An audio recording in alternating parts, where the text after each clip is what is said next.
We're gonna play the 16th hole here at Rory McIlroy's home course, and after our tee shots, we're gonna swap balls. So I'm gonna hit my tee shot, and then Jack's gonna play off my ball, and then he's gonna hit his tee shot, and I'm gonna play off his ball.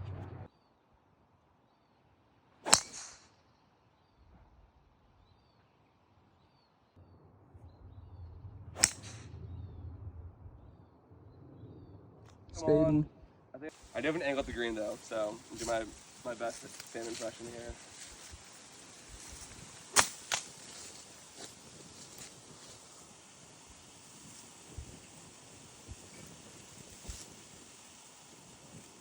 I'm in the center of the fairway. So 120 downwind, rental clubs. I'm hitting a soft gap wedge.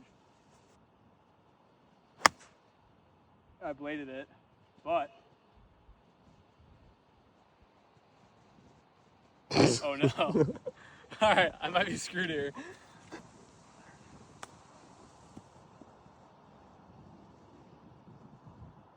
Okay, we're saving par.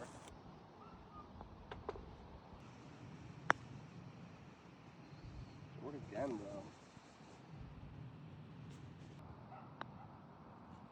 though? No.